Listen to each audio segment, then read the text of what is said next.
lũ lớn đã nhận chìm nó. Hả? Cơn lũ sao? Em có biết cây cầu đó tên gì và ở đâu không? Cây cầu đó như thế nào?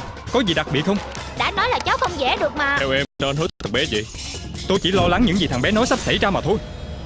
Theo em phản ứng như vậy nguyên nhân là bởi vì một chuyện đã xảy ra đối với cha cậu ấy. Theo em lúc đó chỉ có thể ngồi phía trước tivi và thấy cha mình bị nước lũ cuốn trôi.